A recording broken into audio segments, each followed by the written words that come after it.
Un cordial saludo para todos ustedes, amigos que me acompañan en este momento, amigos de Maná, amigos de Facebook, de nuestras emisoras Minuto de Dios, en todo el país, en Medellín 1230M, en Barranquilla 1370M, en Cartagena 89.5 FM y en Bogotá 107.9.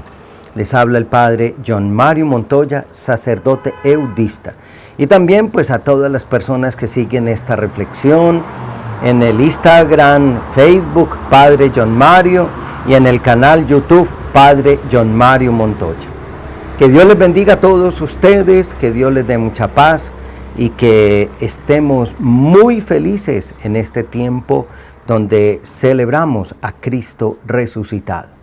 Vamos a hacer esta reflexión en el nombre del Padre, y del Hijo, y del Espíritu Santo. Amén. Para todos ustedes, un cordial saludo. Invoquemos la presencia del Espíritu de Dios sobre cada uno de nosotros, en nuestras vidas. Invoquemos la presencia del Espíritu Santo de Dios, que nos anima, nos fortalece, nos llena de fuerzas y nos da capacidad para luchar, para seguir adelante y para vencer las debilidades. También invoquemos la presencia de la Virgen María. Dios te salve María, llena eres de gracia, el Señor es contigo. Bendita tú eres entre todas las mujeres, y bendito es el fruto de tu vientre Jesús. Santa María, Madre de Dios, ruega por nosotros los pecadores, ahora y en la hora de nuestra muerte. Amén. Mis amigos, quisiera que reflexionáramos con ustedes en cosas muy sencillas, muy simples, durante este tiempo de Pascua que nos regala el Señor a toda la comunidad de creyentes. ¿Qué significa este tiempo de Pascua? Porque para la Iglesia, desde siempre, el tiempo de Pascua es el tiempo más importante de la Iglesia, el tiempo más importante de los creyentes, el tiempo más importante de la fe. Ningún otro tiempo es más importante. Tanto que los primeros cristianos durante la Pascua tenían unas actitudes absolutamente distintas.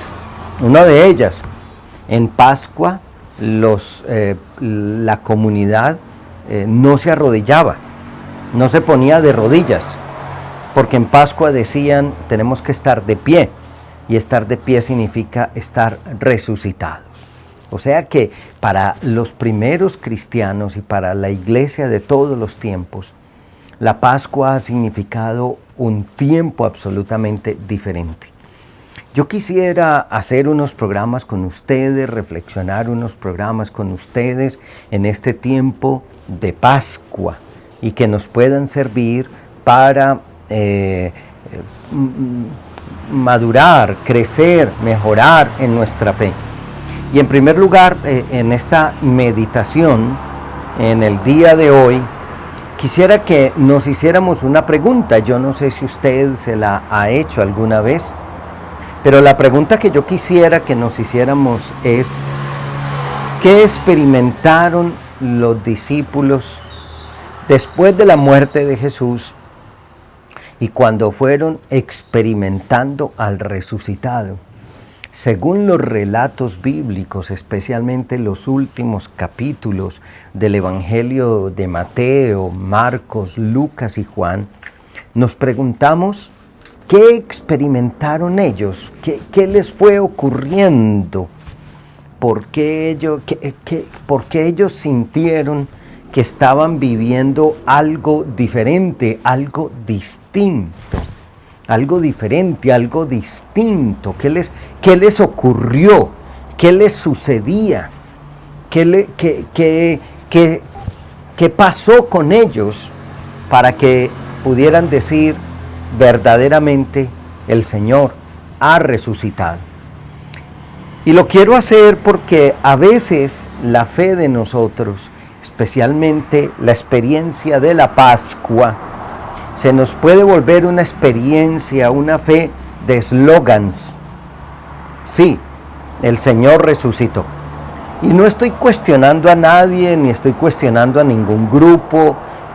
Hay grupos en la iglesia que son un poco más pascuales que otros. Los grupos de renovación carismática, los grupos de Emaús, son verdaderamente pascuales, gozosos.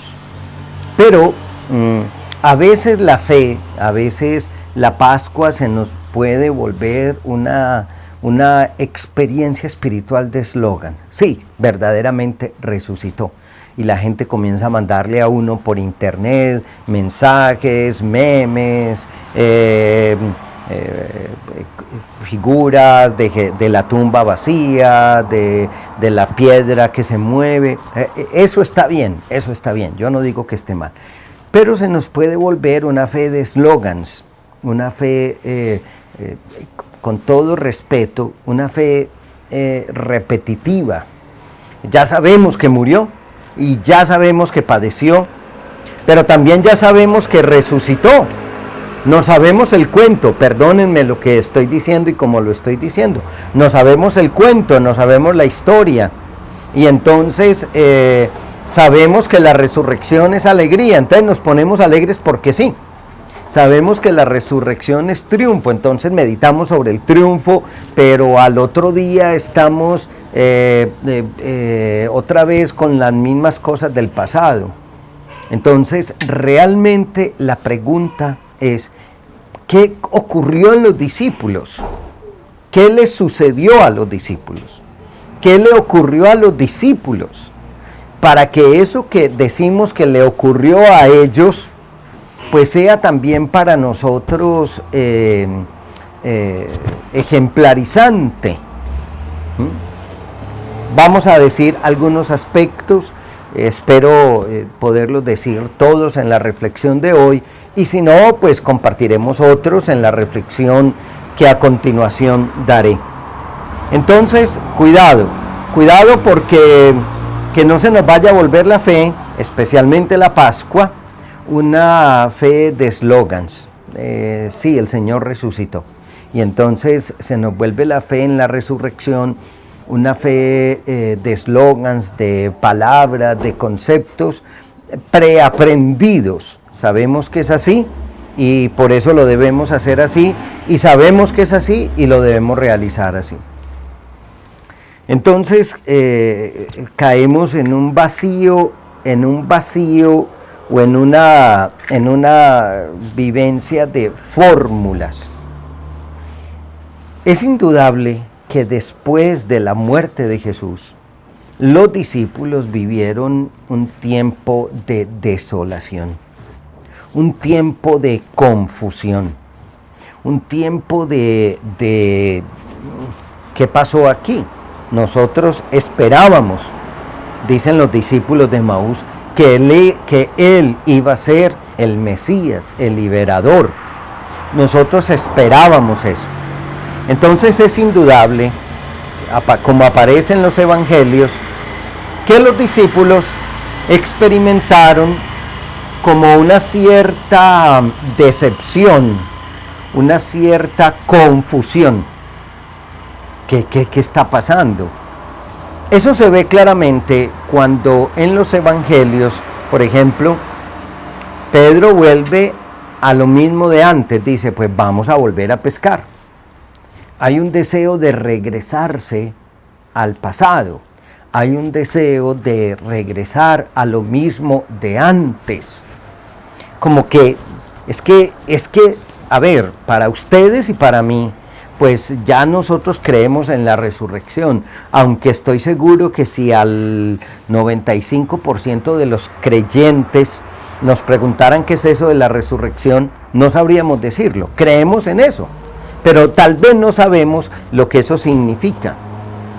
Pero era que los discípulos no sabían qué era eso de resurrección. Es que a ellos les comenzaron a pasar un montón de cosas que no le había pasado a nadie más. a ellos le comenzaron a suceder un montón de cosas que a nadie más le había sucedido antes. Entonces, para mí, ellos vivieron un tiempo de decepción, un tiempo de confusión, un tiempo donde dijeron, perdimos nuestro tiempo, un tiempo donde se dijeron, valió la pena, un tiempo donde ellos se dijeron, esto sí era lo verdadero, o qué pasó aquí, y creo que ellos experimentaron como ese vacío, como esa insatisfacción, como esa confusión. ¿Es malo pensar así? Yo no creo. Yo no creo, porque el proceso de la fe tiene que ver también con etapas de confusión, etapas de oscuridad. La fe no lo tiene todo asegurado, la fe no tiene todas las respuestas fabricadas de antemano, sino que la fe va construyendo también muchas respuestas, especialmente en el plano personal. Entonces da la impresión en el Nuevo Testamento que los discípulos, después de la muerte de Jesús, hasta se pudieron haber dispersado, hasta pudieron haber después cada uno por su lado diciendo, esto no era. Y de alguna manera eso nos habla que algunos momentos de la fe tuya y la fe mía hay experiencias de confusión. Óyeme, la fe no es tenerlo todo claro, la fe no es tenerlo todo resuelto, la fe no es que yo lo vea todo claro. Yo cada vez creo menos en esa frase que decían antes, que la fe del carbonero, y entonces la fe del carbonero es creer porque sí, porque nos enseñaron, porque nos educaron, porque nos mostraron. Entonces no hay una duda, no hay un asomo de duda, no hay un asomo de inquietud. Yo creo que ese tipo de fe, no sé si sea válida para el mundo de hoy, y es más, no sé si esa fe sea válida. Entonces parece que los discípulos, después de la muerte de Jesús, tuvieron una experiencia de desolación, de desierto, de confusión.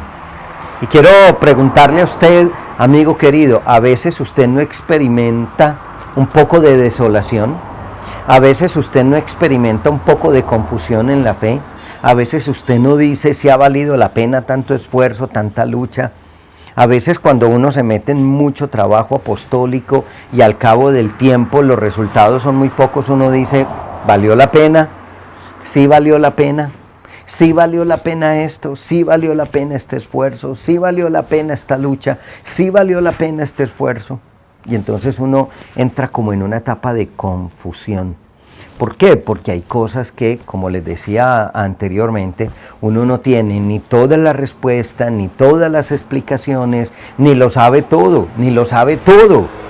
La comprensión de Dios es un misterio extraordinario, lento y que se va dando poco a poco. Entonces, en primer lugar, quedémonos con esto. Los discípulos pudieron haber tenido, después de la muerte de Jesús, etapas de confusión. Es probable. En segundo lugar, y esto sí me parece importante, ellos comenzaron a tener una nueva experiencia de Jesús, una nueva comprensión de Él. Atención, esto es muy importante. Comenzaron a tener una experiencia de Jesús, de la persona de Jesús, una experiencia de la persona de Jesús que para ellos era algo que rompía todos los esquemas. Habían vivido con Él 3, 4 años muy cercanos, compartiendo muchas cosas de Él, pero después de su muerte, y después de ese momento como de desierto y de inquietud, comenzaron a decirse, pero hay algo en mí que lo siento de otra manera. Y comenzaron a entender las palabras de Él de otra manera.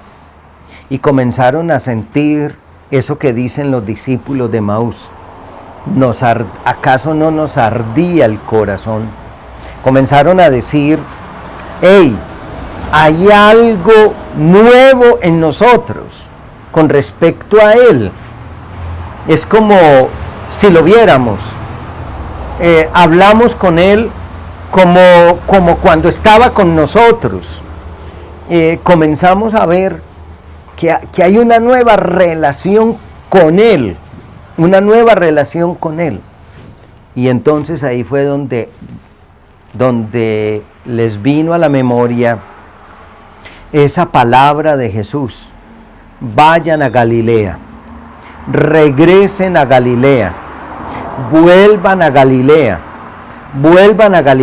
regresen a Galilea, vayan a Galilea, vuelvan a Galilea. ¿Y qué es volver a Galilea? Galilea fue el lugar donde todo empezó. Jesús les decía, vayan a Galilea, regresen a Galilea. Pero resulta que es que todo comenzó en Galilea. Allá fue donde el Señor los llamó. Allá fue donde todo comenzó.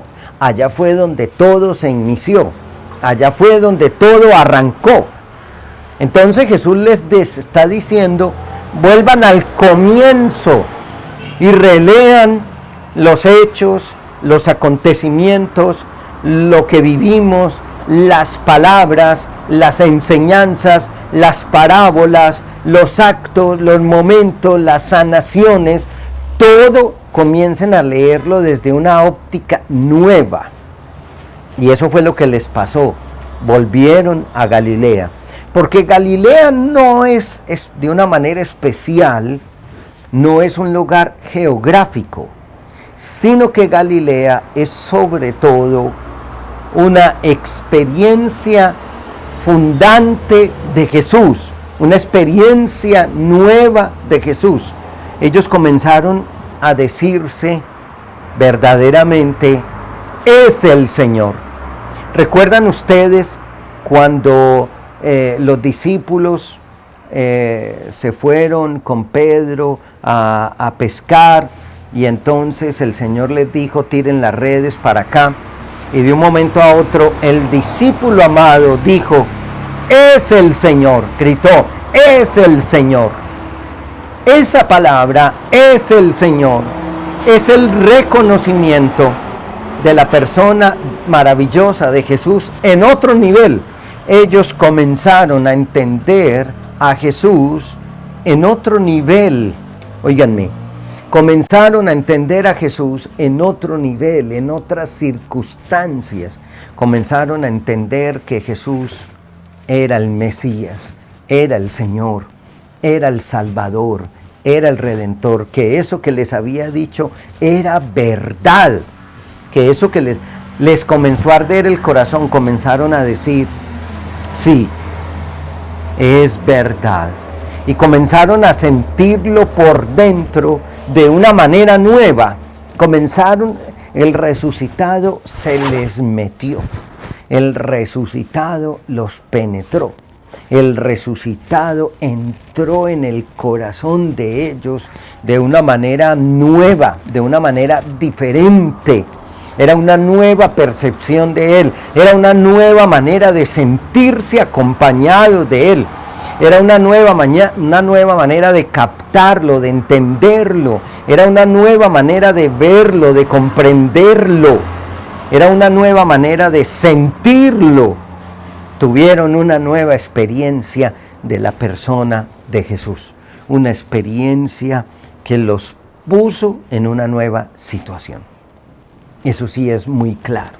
Ellos comenzaron a sentir verdaderamente las palabras de Él, y cuando comenzaron a reunirse, cuando comenzaron otra vez a juntarse, comenzaron a decir, pero es que yo lo siento así, pero es que hay algo en mí, como cuando uno hace un seminario de vida en el Espíritu, por ejemplo, en la Renovación Carismática Católica, uno hace un seminario de vida en el Espíritu y uno dice, yo lo siento, pero ¿qué sientes? Yo no sé, pero yo lo siento, pero ¿qué sientes? Yo no sé, yo no te puedo decir yo qué siento, yo solamente te puedo decir que lo comprendo de otra manera, que recibo como una iluminación, que se me transfiguró, que lo comprendo de una manera nueva, que lo comprendo de una manera diferente, que lo comprendo de una manera distinta, que lo comprendo de una manera absolutamente distinta. Pero explícame cómo es eso. Yo no te puedo explicar. Una vez, cuando yo estuve estudiando en Roma, hicimos una fiesta, hacíamos una fiesta por países. Entonces hicimos una fiesta a los colombianos, hicieron una fiesta a los mexicanos, pero resulta que los colombianos les queríamos explicar a los europeos y a otras personas, les queríamos explicar algunas frutas. ¿A qué sabe una fruta? ¿A qué sabe la guanábana? Explíqueme usted a qué sabe la guanábana. Eso es inexplicable. Ese sabor es explíqueme el sabor de una fruta. Es que es como, algunas frutas son como aciditas, pero a la vez son dulces. Es decir, explíqueme cómo es eso de sentirse enamorado. Explíqueme cómo es eso de que usted está enamorado. Explíqueme cómo es eso de que usted se siente enamorado o se siente atraído por alguien. Porque de entre 10 chicas o 10 chicos que están frente a usted, usted dice, esta es la que me gusta o este es el que me gusta. Y entonces usted dice, pero ¿por qué me gusta esta o por qué me gusta este? ¿Qué hay? Bueno, pero ¿qué siento? Yo solamente lo siento yo.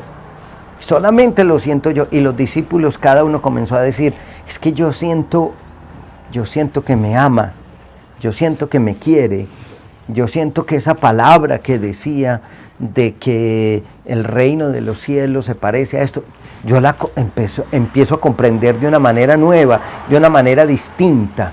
Comenzaron a tener una nueva experiencia de Jesús, una experiencia que desbordaba sus expectativas y que desbordaba su manera de entender a Jesús y su manera de entender a Dios mismo. Eso fue lo que les ocurrió.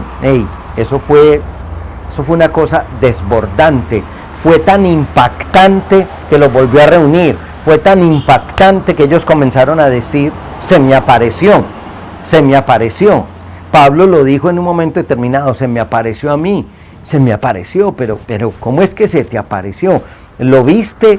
Pero sí, yo lo vi, pero ¿cómo es? ¿Con qué ojos los viste? Pues con los ojos de la fe.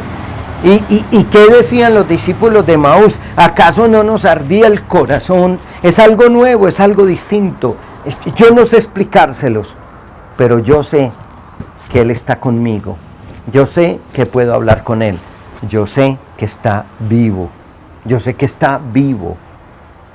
Mi madre está muerta y yo a veces siento como una cierta compañía con ella. Pero yo no cierro los ojos y me pongo a hablar, hola Celi, ¿cómo estás? No, porque ella está en otra dimensión. Pero con Jesús yo sí puedo cerrar los ojos y decir, Señor, te amo, y yo lo siento en mi corazón, y yo vibro de alegría, y hay algo en mí que se va transformando. ¿Cómo se llama eso? La experiencia del resucitado, la experiencia de Cristo resucitado, que los puso en una nueva dimensión. Amigo, amiga que estás siguiendo esta reflexión, y tú y yo, estamos teniendo una nueva experiencia, y tú y yo, estamos sintiendo algo que nos envuelve de Jesús, La experiencia del resucitado es sentir algo distinto, diferente, algo, no sé, algo que no había sentido nunca antes. Y eso que no había sentido nunca antes se llama Jesús. Él está vivo, Él es el Señor. Y quiero volver a Galilea, quiero volver a leer la historia, quiero volver a reflexionar sobre el Evangelio, sobre lo que me dijo, sobre lo que he escuchado de él, pero quiero volverlo a reflexionar, no desde la memoria solamente, sino desde el corazón, sino desde el ser entero. Sentir que está vivo, vivo, vivo. ¿Qué quiere decir que está vivo? Que me puedo relacionar con él, que actúa tanto o más que como actuaba antes. Porque el uno dijo, ¿cómo les parece que yo siento esto? Pero el otro, yo también, pero no estamos juntos. Y antes teníamos que estar juntos para sentirlo. Pero ahora no necesitamos, podemos estar en diferentes lugares y lo sentimos. Podemos estar en diferentes espacios y lo sentimos. Eso es maravilloso, eso es extraordinario. Está vivo, está resucitado. Extraordinario. Bueno, vamos a dejar hasta ahí esta reflexión sobre lo que experimentaron los discípulos con el resucitado, lo que les pasó, lo que les ocurrió, lo que sintieron, porque tal vez eso puede ayudarte a aclarar un poquito de dudas y que cuando nosotros digamos está vivo, ha resucitado, ¿qué quiere decir? Soy el padre John Mario Montoya, sacerdote eudista. Que Dios les bendiga a todos ustedes. Les recuerdo que estoy en Facebook y en Instagram como @Padre John Mario y en el canal YouTube Padre John Mario Montoya. Que el Señor les bendiga y que el Señor les llene de paz. Alabado sea Jesucristo.